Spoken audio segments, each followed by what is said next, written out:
Okay, start करते हैं polity. और पॉलिटी में हम लोगों ने लास्ट लेक्चर में जो economical cut motion, token cut motion या डिसअप्रूवल ऑफ पॉलिसी, यानी सिंपल तौर पर बात करें तो हमने कटौती प्रस्ताव के बारे में पढ़ा था, है ना। हमने कहा था कि जो सरकार अगर कोई पॉलिसी बनाती है, अगर उस पॉलिसी से जो अपोजिशन है वो पूरी तरीके से डिसएग्री करती है और सरकार के मेंबर भी उस पॉलिसी से डिसएग्री करते हैं, तब ऐसी सिचुएशन में सरकार के खिलाफ लाया जाता है नीतिगत कटौती।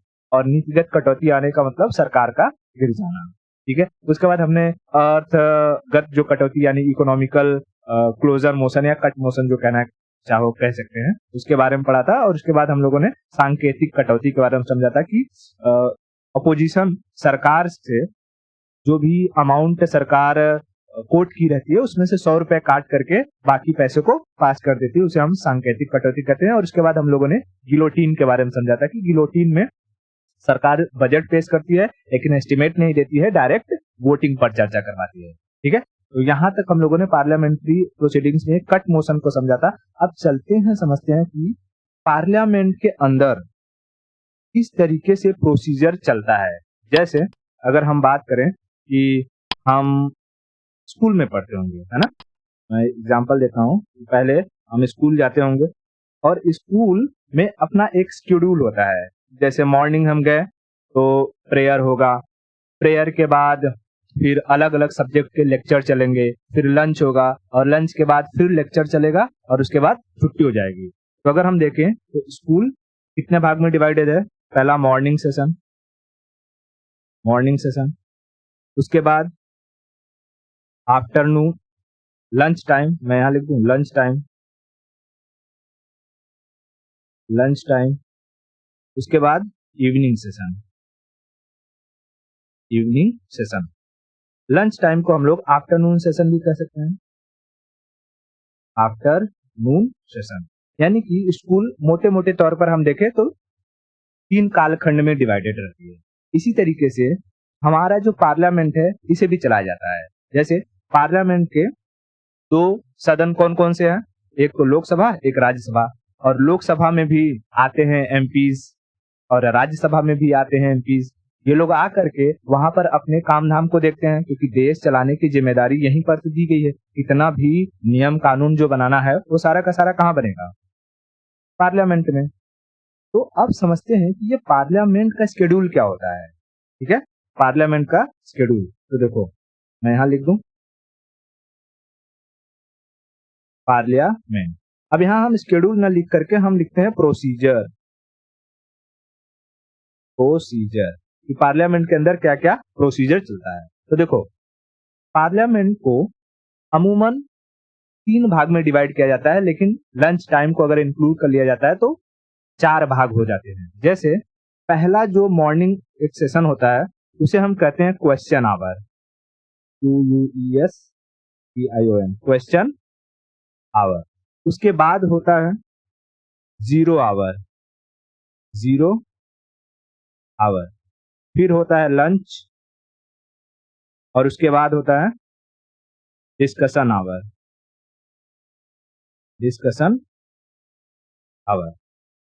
तो पहले मोटे तौर पर हम समझते हैं कि जो हमारा संसद है, संसद को कितने टाइम पीरियड में डिवाइड किया गया है, तो अमूमन 4, ठीक है। अमूमन आमतौर पर हम क्या कहेंगे, 4, कि भाई एक टाइम पीरियड है जिसमें सिर्फ क्वेश्चन पूछे जाते हैं, एक टाइम पीरियड है जिसका नाम 0 आवर है, उसमें समझाऊंगा क्या होता है, सारा का सारा लड़ाई झगड़ा मारपीट इसी में होता है, ठीक है। उसके बाद होता है लंच और लंच के बाद होता है डिस्कशन आवर। डिस्कशन आवर सबसे इंपॉर्टेंट रहता है क्योंकि देश के लिए जितने भी नियम कानून बनाए जाते हैं वो इसी टाइम पीरियड में किए जाते हैं, ठीक है। तो मोटे तौर पर पार्लियामेंट का ये स्ट्रक्चर समझ में आया कि लाइक इसके अंदर काम काज कितने कितने टाइम पीरियड पर होता है। तो चलो अब एक एक को हम लोग समझते हैं, ठीक है। देखो, पहले मैं बताता हूं कि क्वेश्चन आवर, क्वेश्चन आवर। अब देखो, ये जो क्वेश्चन आवर है ये शुरू होता है सुबह के 11 बजे से। कितने बजे, 11 बजे से चलता है 12 बजे तक, ठीक है, 11 बजे से 12 बजे तक। इस क्वेश्चन आवर के दौरान सारे के सारे सवाल पूछे जाते हैं। अच्छा, सवाल कौन पूछेगा? तो लोकसभा या राज्यसभा में आता कौन है? एमपीज। अब वो एमपी कोई मिनिस्टर भी हो सकता है, मतलब उसे कोई पोस्ट मिला हो, मिनिस्टर हो सकता है। तो जो मिनिस्टर हो जाता है हम उसे कहते हैं कि वो गवर्नमेंट का आदमी हो गया, क्योंकि मिनिस्टर ही गवर्नमेंट बनाते हैं, मतलब मिनिस्टर मिल करके ही पूरा तो गवर्नमेंट चलता है। और जिसे कोई पोस्ट नहीं मिला उसे हम नॉर्मल इंसान कहेंगे, मतलब वो नॉन गवर्नमेंट मेंबर है। वो पार्लियामेंट का मेंबर है लेकिन गवर्नमेंट मेंबर नहीं कहलाएगा। गवर्नमेंट मेंबर वही कहलाता है जो मिनिस्टर होता है या उसे कोई पोस्ट मिला रहता है, ठीक है। तो हम कह सकते हैं कि पार्लियामेंट में या लोकसभा में जो सवाल पूछे जाएंगे वो या तो गवर्नमेंट मेंबर पूछेगा या नॉन गवर्नमेंट मेंबर पूछेगा। अच्छा, पूछेगा किससे? तो देखो, यहाँ पर एक होगा जो सरकार में होगा और एक होगा जो अपोजिशन में। तो सरकार, कभी कभी ऐसा होता है कि सरकार के लोग ही अपनी सरकार से सवाल पूछते हैं और अमूमन जो अपोजिशन होती है, अपोजिशन सरकार के मंत्रियों से सवाल पूछती है। अच्छा, तो क्या लगता है कि इसमें ऐसे ही सब आएंगे और खड़ा होंगे और सवाल पूछना शुरू कर देते हैं? तो नहीं। अब इसमें मैं समझाऊंगा कि भाई सवाल के भी क्राइटेरिया होते हैं और इनके पूछने का भी एक नियम कानून होता है, क्योंकि इस लोकसभा में बैठते हैं 545 लोग और इन 545 को संभालने का अधिकार होता है अध्यक्ष को। तो जिसे भी सवाल पूछना रहता है वो अपने क्वेश्चन को लिख करके अध्यक्ष को दे दिया रहता है कि अध्यक्ष साहब, हम इस मिनिस्टर से ये सवाल पूछना चाहते हैं। तो अध्यक्ष अपनी सुविधा के अकॉर्डिंग देखेंगे, क्योंकि 545 लोग हैं, 545 में से हर किसी को टाइम देना अपने आप में एक कठिन कार्य है। तो जो ये रहते हैं, अपने अध्यक्ष रहते हैं, वो देखते हैं कि इसका क्वेश्चन लॉजिकल है या पूछने लायक है, संसद में उस पर डिस्कशन हो सकता है, बहस हो सकता है। उसके अकॉर्डिंग वो क्वेश्चंस को अरेंज करते हैं और जिसने क्वेश्चन दिया है उसका नाम बुलाते हैं, वो पर्सन खड़ा होता है और फिर खड़े होकर के, क्योंकि तुम्हें क्वेश्चन पूछने का अधिकार किसने दिया? अध्यक्ष ने। यहाँ मैं लिख दूं स्पीकर। स्पीकर, तो स्पीकर को पहले लोग धन्यवाद करते हैं और फिर स्पीकर से ही क्वेश्चन करते हैं कि माननीय या महोदय, मैं इस मंत्री से ये चीज पूछना चाहता हूं। कि जैसे मान लीजिए कि किसी एमपी को एजुकेशन मिनिस्टर से कुछ कहना रहेगा, तो डायरेक्टली एजुकेशन मिनिस्टर से नहीं कहेगा, वो खड़ा होगा अपने जगह पर और किसको कहेगा? अध्यक्ष को कि महोदय, मैं एजुकेशन मिनिस्टर साहब से ये पूछना चाहता हूं कि हमारे देश में जो सरकारी स्कूल हैं उनकी व्यवस्था इतनी गड़बड़ क्यों है? सरकारी स्कूल के जो टीचर हैं वो पढ़ाई लोगों को, बच्चों को क्यों नहीं पढ़ा रहे हैं? प्राइवेट स्कूलों में लोग क्यों ज्यादा अपने बच्चों को भेजने की होड़ मचा रखे हैं? ये सारे के सारे सवाल ये किससे करेगा? ये अध्यक्ष से करेगा, स्पीकर से। और फिर स्पीकर किसे आदेश देंगे, मतलब कि किसे कहेंगे कि अच्छा, आप जो एजुकेशन मिनिस्टर है आप खड़े हो जाइए और आप इस सवाल का जवाब दीजिए। तो एजुकेशन मिनिस्टर खड़े होंगे और वो अध्यक्ष से अपना जवाब देंगे। तो क्वेश्चन किस तरीके से पूछा जाता है, पहले ये सिनेरियो समझ में आया? ठीक है। अब देखो, हम समझते हैं कि इस प्रश्न काल में, हिंदी में इसको क्या कहेंगे? क्वेश्चन आवर को हिंदी में हम कहते हैं प्रश्न काल। प्रश्न काल। इस प्रश्न काल में कई तरीके के सवाल पूछे होते हैं। जैसे एक को हम कहते हैं, मैं यहाँ पहले लिख देता हूं, एक को हम कहते हैं स्टार्ड क्वेश्चन। स्टार्ड मतलब तारांकित। मैं समझाऊंगा क्या होता है। एक होता है अनस्टार्ड क्वेश्चन। अनस्टार्ड क्वेश्चन यानी अतारांकित। फिर कुछ होते हैं जो शॉर्ट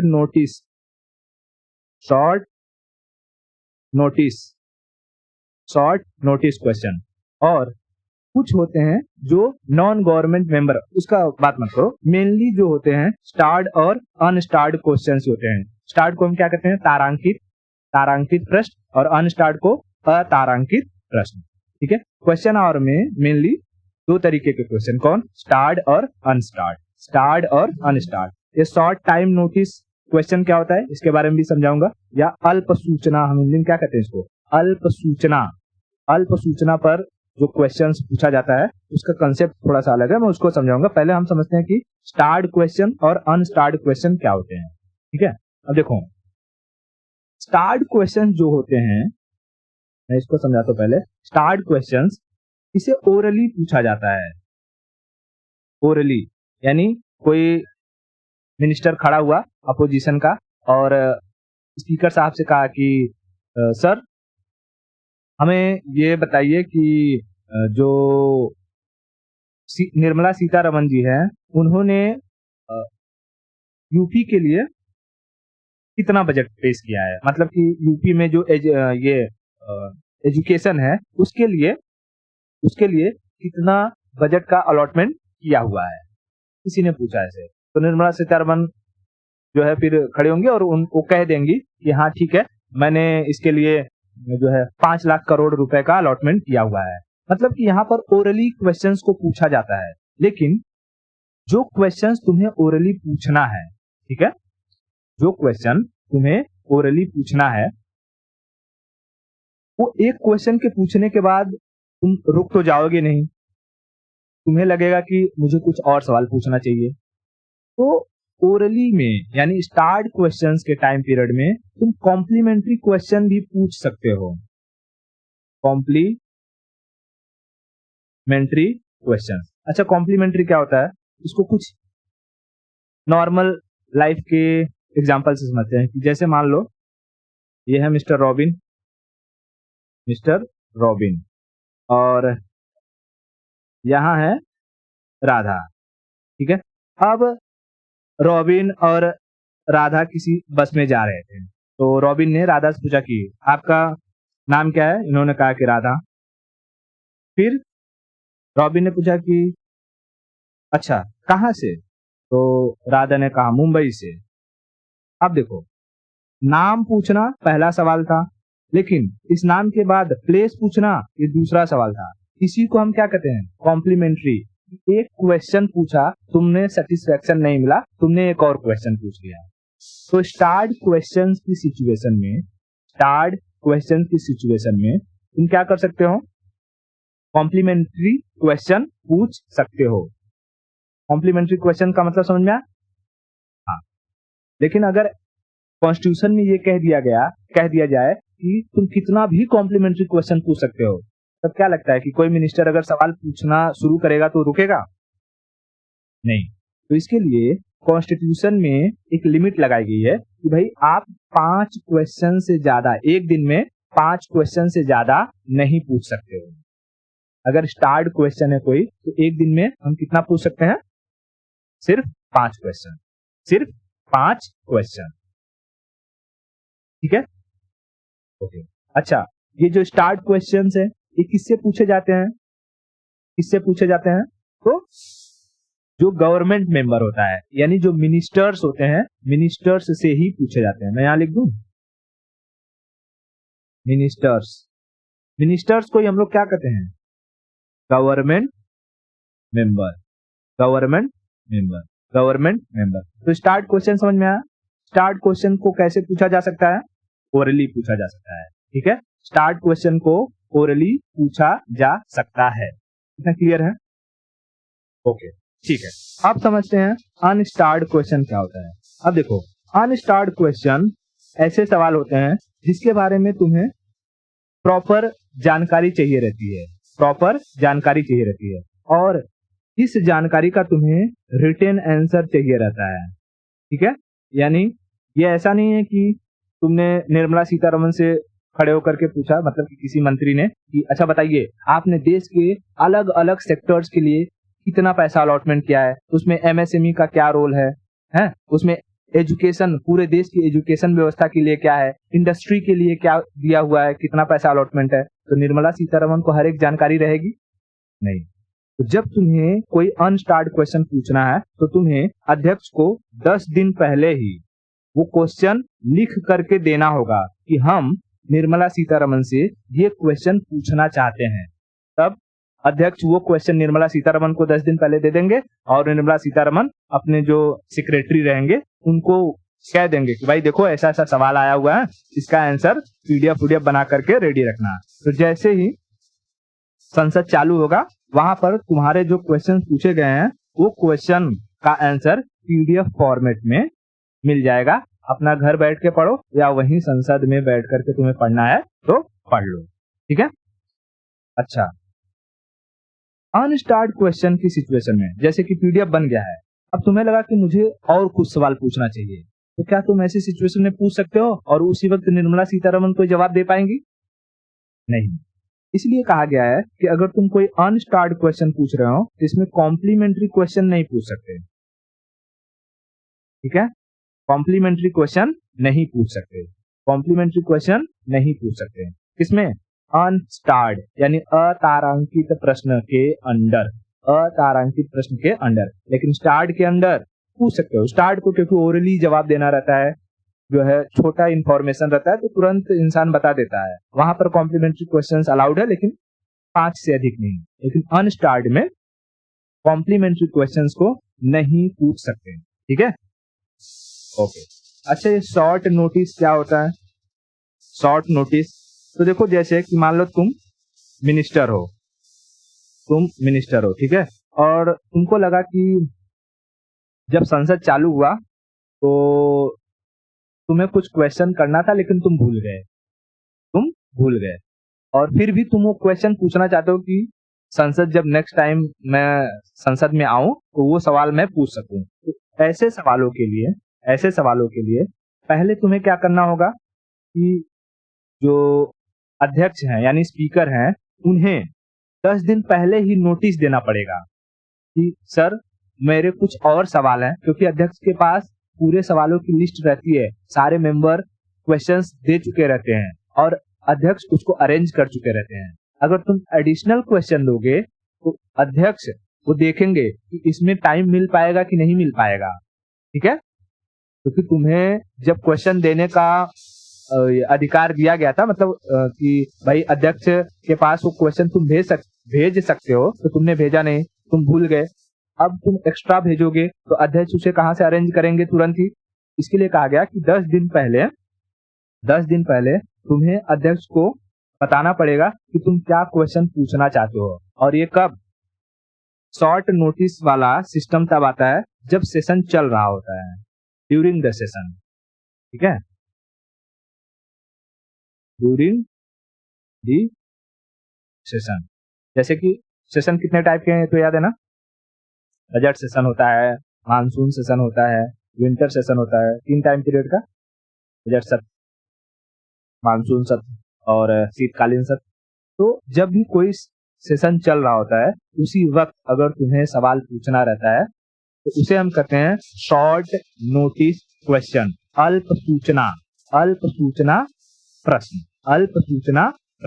ठीक है, अल्प सूचना प्रश्न। अच्छा, जैसे मैं यहाँ पर स्पीकर कह रहा हूँ तो मैं ये लोकसभा के रिस्पेक्ट में कह रहा हूँ कि अगर तुम लोकसभा में क्वेश्चन पूछ रहे हो तो, लेकिन वही सेम सिनेरियो किसमें हो जाएगा? राज्यसभा में हो तो तुम्हें स्पीकर को ये सारी प्रोसीडिंग करनी पड़ेगी, मतलब स्पीकर को क्वेश्चन लिख करके दो, फिर स्पीकर तुम्हें अगर देखेगा कि टाइम है तुम्हारे क्वेश्चन को पूछने के लिए तब वो तुम्हें वो खड़ा करेगा, फिर तुम सवाल पूछो, फिर जो मिनिस्टर होगा वो जवाब देगा, ठीक है। तो पहले समझ में आया? क्वेश्चन आवर में मोस्टली ये स्टार्ट क्वेश्चन, अनस्टार्ट क्वेश्चन होते हैं, फिर शॉर्ट नोटिस का इतना कुछ इंपॉर्टेंस होता नहीं है। उसके बाद एक टॉपिक इसमें और आता है कि क्या नॉन गवर्नमेंट मेंबर, अच्छा मैं कंसेप्ट क्लियर कर देता हूं। गवर्नमेंट मेंबर, एक बार, गवर्नमेंट मेंबर और नॉन गवर्नमेंट मेंबर। देखो पार्लियामेंट में जितने भी मिनिस्टर्स होते हैं, मिनिस्टर्स चाहे वो एजुकेशन मिनिस्टर हो, डिफेंस मिनिस्टर हो, ठीक है, उसके बाद सोशल एंड जस्टिस मिनिस्टर हो, लेबर मिनिस्टर हो, ठीक है, रोड मिनिस्टर हो, इंफ्रास्ट्रक्चर मिनिस्टर हो, टूरिज्म मिनिस्टर हो, जितने भी मिनिस्टर होंगे वो सारे के सारे कहलाएंगे गवर्नमेंट मेंबर्स। और जो भी मिनिस्टर नहीं है, ठीक है, जो सिर्फ क्या है, मेंबर ऑफ पार्लियामेंट है, उन्हें कोई पोस्ट नहीं दिया गया है, कोई पोस्ट नहीं दिया गया है, उन्हें हम कहते हैं नॉन गवर्नमेंट मेंबर। ठीक है, नॉन गवर्नमेंट मेंबर। यह हालांकि मैं बता चुका हूं जब मैं कैबिनेट मिनिस्टर क्या होता है ये सब पढ़ा रहा था, मिनिस्ट्री पूरा का पूरा, उसमें बताया हूं। ठीक है, ओके। अच्छा, तो क्या नॉन गवर्नमेंट मेंबर भी सवाल कर सकता है? कर सकता है। नॉन गवर्नमेंट मेंबर भी सवाल कर सकता है। किससे कर सकता है? नॉन गवर्नमेंट मेंबर पार्लियामेंट के जो अदर मेंबर्स हैं, ठीक है, पार्लियामेंट के जो अदर्स मेंबर्स हैं उनसे भी सवाल कर सकता है। किसी मिनिस्टर से पूछना है तो उससे भी सवाल कर सकता है। ठीक है, तो क्वेश्चन आवर कब से शुरू होता है? क्वेश्चन आवर शुरू होता है 11 से 12 के बीच में। इसी 1 घंटे में जितने सवाल पूछने हैं पूछ लो। क्लियर हुआ? अच्छा, क्वेश्चन आवर के बाद क्या था?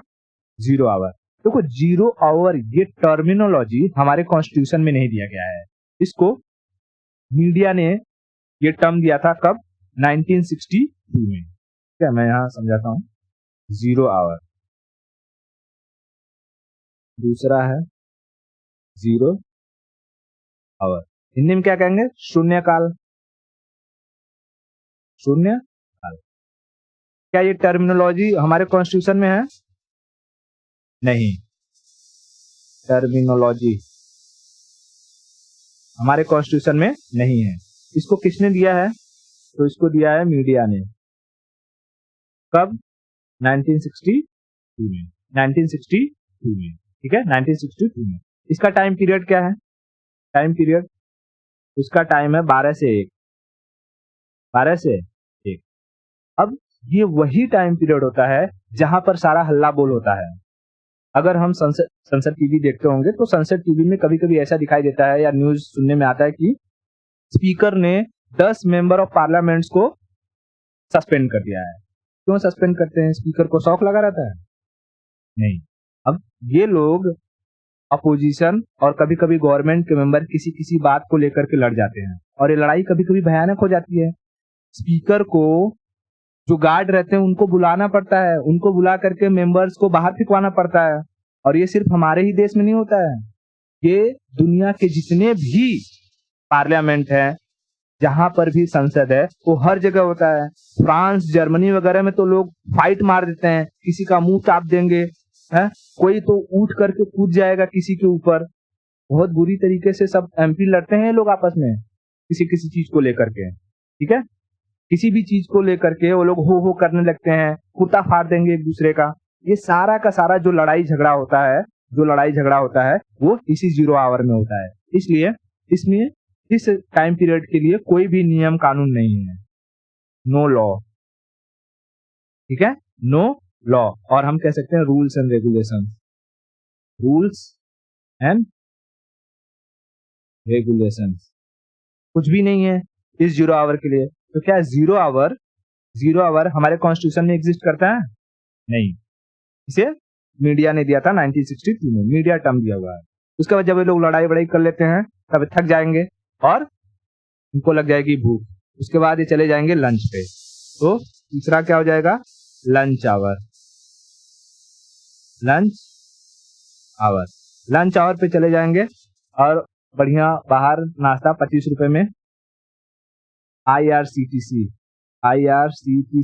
वही जो रेल में हमें खाना प्रोवाइड करती है, वही IRCTC इन्हें 25 रुपए में भरपेट खाना खिलाती है। और ये IRCTC खाने के साथ कोई कॉम्प्रोमाइज नहीं करती हैं इन मेंबर ऑफ पार्लियामेंट के। ठीक है, इनको एक से एक बेहतरीन आइटम जो कहेंगे वो मिलता है वहां पे, लेकिन वही ट्रेन में खाने लायक नहीं रहता है खाना। ठीक है, तो ये तीसरा टाइम पीरियड क्या है? Lunch hour. लंच आवर कब से कब रहेगा? तो भाई ये था 12 से 1, तो 1 से 2 बजे तक। 1 से 2 बजे तक, 1 से 2 बजे तक ये लोग बढ़िया खाना वाना खाएंगे। और उसके बाद शुरू होता है देश का या पार्लियामेंट का सबसे इंपॉर्टेंट आवर, डिस्कशन आवर। चौथा क्या हो जाता है? Discussion our. डिस्कशन आवर में ही सारे के सारे लॉज को पास किया जाता है। लॉज या बिल्स, ठीक है, बिल्स। सारे बिल्स कहाँ पास होते हैं? यहीं पर होते हैं, ठीक है। यहीं पर अलग अलग तरीके के प्रस्ताव लाए जाते हैं, अलग अलग तरीके के प्रस्ताव यानी प्रपोजल्स, प्रपोजल्स। प्रपोजल्स को हम क्या कहते हैं? प्रस्ताव। जैसे हम एक को अच्छे से डिस्कस करेंगे, लेकिन मैं अभी यहाँ पर पहले ग्लिम्स दे देता हूँ। जैसे क्या था, कौन कौन से प्रपोजल हो सकते हैं? तो थैंकिंग जो है मोशन हो सकता है, या थैंकिंग प्रपोजल हो सकता है, ठीक है। तो जो है ये प्रस्ताव को कभी कभी, जैसे कटौती प्रस्ताव था वो मोशन कहते थे, तो इसको भी कभी कभी मोशन हम कह सकते हैं, मोशन, ठीक है, मोशन। तो एक हो जाता है जैसे थैंकिंग मोशन, धन्यवाद प्रस्ताव,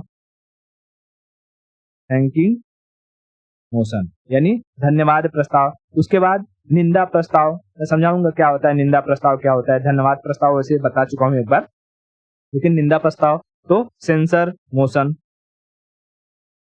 सेंसर मोशन यानी निंदा प्रस्ताव। फिर अविश्वास प्रस्ताव इसी समय लाया जाता है, नो कॉन्फिडेंस मोशन, है ना, no confidence, no confidence motion. देखा होगा ना, गवर्नमेंट गिर जाती है तो नो कॉन्फिडेंस मोशन लाती है अपोजिशन, फिर गवर्नमेंट को इस नो कॉन्फिडेंस के अगेंस्ट में लाना पड़ता है फ्लोर टेस्ट, फ्लोर टेस्ट की अपनी मेजोरिटी दिखानी पड़ती है, जिसको हम लोग कहते हैं विश्वास प्रस्ताव, ठीक है। उसके बाद और भी कौन से मोशन हो सकते हैं? तो ध्यान आकर्षण प्रस्ताव हो सकता है, ध्यान आकर्षण प्रस्ताव, जिसको हम लोग कहते हैं कॉलिंग अटेंशन मोशन या कॉलिंग अटेंशन मोशन, ध्यान आकर्षण प्रस्ताव। उसके बाद अगर कोई इमरजेंसी की घटना हो गई तो संसद को रोकने के लिए भी एक प्रस्ताव लाया जाता है, जिसको कहते हैं अडजर्न, 6वां नंबर में देख चुका हूं, इसको कहते हैं कार्य स्थगन यानी अडजर्नमेंट मोशन, एडजर्नमेंट, मोशन। अडजर्नमेंट मोशन को हम कहते हैं कार्य स्थगन प्रस्ताव, कार्य स्थगन प्रस्ताव। और कभी कभी विशेषाधिकार प्रस्ताव को भी लाया जाता है, जिसको हम कहते हैं प्रिविलेज मोशन, प्रिविलेज मोशन, ठीक है, प्रिविलेज मोशन, ठीक है, प्रिविलेज मोशन, प्रिविलेज मोशन। इतना क्लियर है? तो ऐसे 5-7 तरीके के प्रस्ताव या मोशंस को लाया जाता है, कब? डिस्कशन आवर में। और डिस्कशन आवर 2 बजे से लेकर के 6 बजे तक चलता है, ठीक है। इसका टाइम पीरियड क्या है? 2 to 6, 2 to 6। इतना क्लियर हुआ? डिस्कशन आवर में क्या लाया जाता है? प्रपोजल्स, प्रस्ताव, मोशंस, ठीक है। इसी में हम लोग आगे समझेंगे कि किस तरीके से जब कोई प्रस्ताव लाया जाता है तो उसमें कटौती प्रस्ताव क्या होता है, टाइम पीरियड को कम करने के लिए कटौती प्रस्ताव भी लाया जाता है, यानी क्लोजर मोशन जिसको हम कहते हैं, ठीक है। तो उसके बारे में भी चर्चा करेंगे। तो अभी के लिए ये समझ में आया क्या, जो हमारा पार्लियामेंट है, पार्लियामेंट की जो प्रोसीडिंग्स होती हैं वो कितने भाग में डिवाइड होती है और उसके अंदर क्या क्या होता है। पहला क्वेश्चन आवर, क्वेश्चन आवर कब से कब? 11 से 12, यहाँ दिखाई नहीं दे रहा, मैं दूसरे से लिखता हूँ। क्वेश्चन आवर होता है 11 से 12, फिर 0 आवर 12 से 1, फिर लंच 1 से 2, और डिस्कशन 2 से 6, 2 से 6। इतना क्लियर हुआ? तो आज के लिए इतना रखते हैं, बाकी की स्टोरी हम नेक्स्ट लेक्चर में देखेंगे।